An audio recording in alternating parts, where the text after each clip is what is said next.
من بغلا نه کو من وسکو من بغلا نه کو غلا ستوي من تاسو پیژنو پیسې غلا کول د پردي فصلونه غلا کول چلای غلا کول ځمکې غلا کول یو چې زور پاسې چې سره پردی مال بغیر د داغه د اجازت نه استعمالول او خپل ځان ته راوستل د غلا ده نو نه به چې ته کوم میلمانه راتلل د مکې خلکو خو خبره هسې نه منله چې څوک میلمه به د بهر نه راغی پیغمبر علیه السلام به فوري تور هغه سره لاړ او سره به کېناستي او نور څه نو دا یوه خبره وه چې زه د الله پیغمبر یم مال الله نبوت را کړی دی تاسو ته دا خبره کوم چې د الله پیغام ومنئ د الله خبره ومنئ الله یو ومنئ بوتان څه نشي کولی هغې له به یې دعوت ورکړو نو د نبوت 11 کال دی او د مدینې منورې نه 6 کسه راغلي وو حج له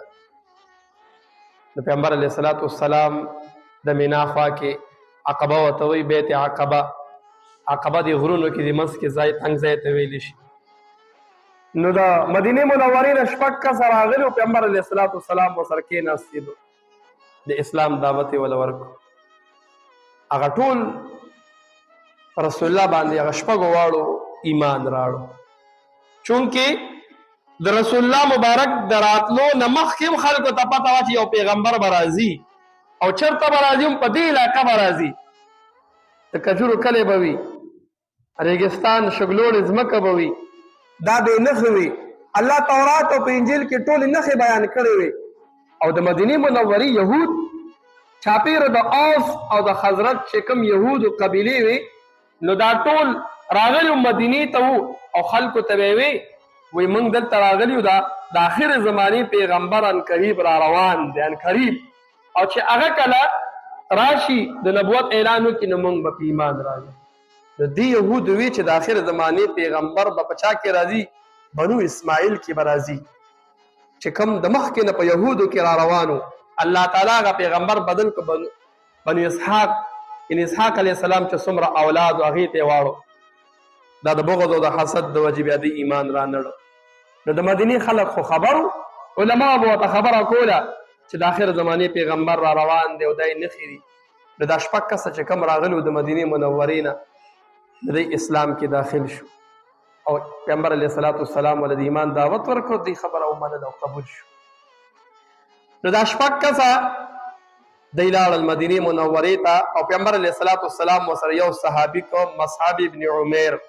ورته وی دی به د دلته قرآن هم وایي دی به درته منځونه هم ښایي دی به دله هر څه کوي دیني شعبات او دغه رنګې چې کومې شعبې دي دا به دله دی سنبالوي او د دعوت محنت به الله تعالی دغه ځای کې عام کړي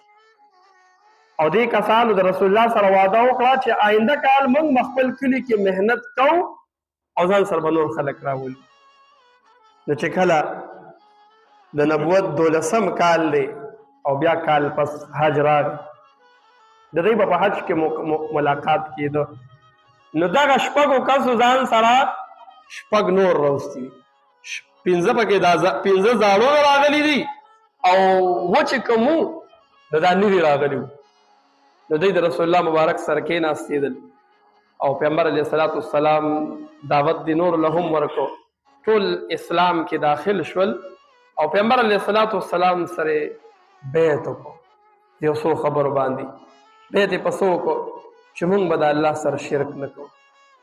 موږ به د الله سره شرک نه کوو ځکه الله هر ګناه معاف کوي خو شرک داسې عظیم جرم دی چې دغه مشرک ته الله تعالی بخښنه نه کوي نو یو بیعت دی د رسول الله سره دا وکړو چې موږ به څه کوو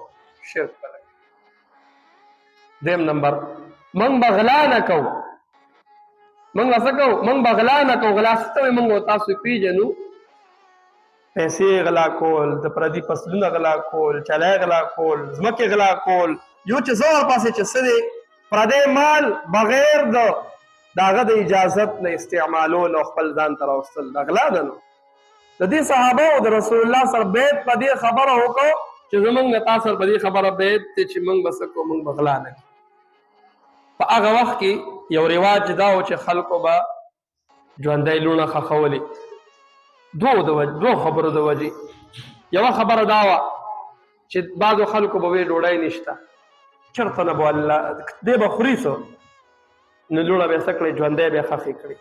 او یا به یې د دې د وجې خښولې چې هغه به وي ښه دا څومره شرم دی چې زما لور به چې ده نو زه بل چاته ورکوم او دا به ودیږي او زما به زومان وي نو د هغې د وجې چې لور به پیدا شوله نو هغه به یې ژوندی خښه نو رسول الله مبارک د دوی نه بیت واغسته چې موږ به ګوره خپل اولاد دا به نه وجو بیا وایي موږ به په دې ورسره هم بیت وکړو چې موږ به د الله تعالی نافرماني نه کوو دا ټولې خبرې وشولې او دغه 12 صحابه کرام واپس مدینې منورې ته لاړل او بیا دغه 12 صحابه د رسول الله مبارک د پاره د هجرت یعنې بیا ورپسې بل کاله صحابه بیا رالل 72 صحابه کرام دي غالبا او رسول الله مبارک له دعوت ورکړو چې دلته کې پټ پټ دعوت ورکې او خبره دې څوک نه مني تکلیفونه خلک درکوي نو رسول الله مبارک کو چې ته مدینې منورې ته راشي نو موږ به ستا اکرام وکړو موږ به ستا اعزاز وکړو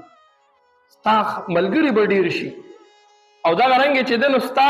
په مقابله کې ستا په ملګرتیا کې موږ به د اسلام خدمت نور وکړو نو رسول الله مبارک دغه وخت نه د هجرت تیاری شروع او صحابه کرامو ته هم ورورو تاسو کوئ تیاری کوئ او بیا چې صحابه د مدینې منورې نه رالل او رسول الله مبارک له د هجرت دعوت ورکړه مدینې منورې ته نو هغه انصارو د صحابه کرامو خدمت وکړو خپل مال جان هر څه په مهاجرینو صحابه کرامو ولګول او مدینه منوره الله تعالی د دین مرکز وګرځو فتوحات چې څومره شوي دي بیا د هلته د مکه فتحه شوې ده دغه رنګې یمن او چاپېره علاقې کیسر او کسرا روم پارس صفر طاقتونه وو دا ټول په ټوله بیا د هلته د فتحه شولې خلک په اسلام کې داخل شول او د مسلمانانو قوت او طاقت سیوا شو زیات شو الله تعالی مسلمانانو له فتوحات ورکړل د سیرت مقصد داري چې موږ تاسو د رسول الله مبارک ژوند او زندگی وایو چې دا دین څومره په سختو راغلی دی دا دین داسې خیراتي نه دی راغلی د دې لپاره صحابو څومره سختې برداشت کړي دي قربانۍ ورکړي دي خپل کلی وطن دا یې پرېښودی دی خپل بچي پرېښودي دي او صرف په دې بنیاد باندې چې د الله تعالی دا دین دا په ټوله دنیا کې عام شي هر کس دیندار شي د هر کس عقیده ټیک شي د هر کس ایمان اخلاق معاملات کردار دا ټول په ټوله ټیک شي او هر کس د دنیا نه ځي چې د ده عقیده هم برابر وي او د هر کس چې د دنیا نه ځي چې د ده نه الله هم خوشحاله وي نو هغه صحابو